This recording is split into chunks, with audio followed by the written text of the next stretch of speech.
Hello everyone and welcome to Lush and Salty Aquariums. All right, we're back in front of the 137 gallon planted tank. I don't know, maybe it's been up a month. Sometimes it seems longer, sometimes it's just yesterday, but here we are, let's just say no more than a month in on this tank. And the plants, after a rocky start, and I'll talk about that. They seem to have stabilized and are doing well.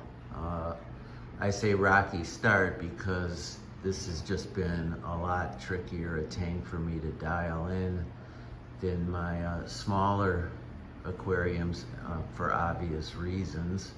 Nevertheless, you still think you've kind of got the sense of what to do, and when it's not quite working, that's frustrating. So I had a little bit of that, but that's a challenge. It's a learning experience. I mean, that's part of the joy of this hobby. So if I'm being honest, bring it on sometimes. I am running CO2 in this aquarium to help the plants I just rhapsodized about. And it was really tough to get a green reading there from the CO2 gauge, but it seems like I'm at that place now. I have two large Jardley diffusers and then a 5-gallon tank beneath, and so I'm pumping about as much in as I feel comfortable. And at 137 gallons, I just wasn't sure how to put CO2 in, but it seems to have been working.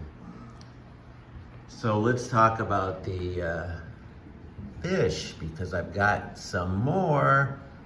Started with a school of 12 Brazilian cardinals. So they're the wild caught versus tank raised, and I've seen it with my own eyes. The blues are just much more electric in the wild caught, and lest you think I'm being cruel, there's a lot of new literature out there pointing at capturing fish for the tropical aquarium hobby for the trade actually keeps the ecosystem there and safe.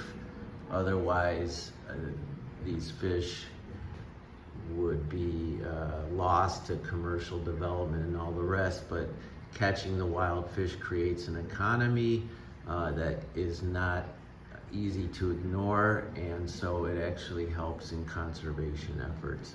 So these are wild caught, and they are just doing everything you want this fish to do and then some. Folks, I'm gonna have upwards of 50 of these in short time. I want a big school of cardinals, and then I want a really handsome school of beautiful, beautiful angelfish. But it started with these cardinals. I'm getting some more, a lot more.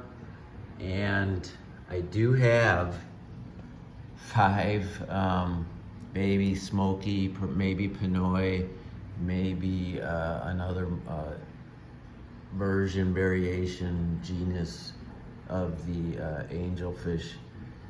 But whatever it is, I got 5 at a swap I went to, and I bought them, I kind of got them as a raffle.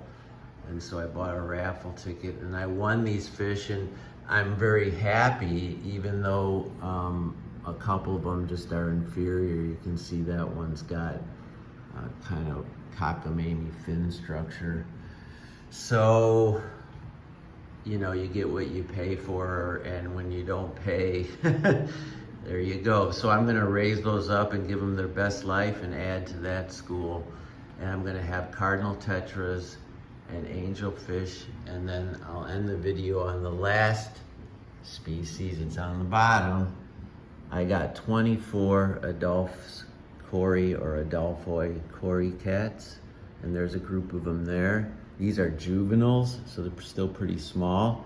I'm gonna try to fatten them up with live black worms and get them even bigger, because this is a big tank and I'm so used to thinking small is better.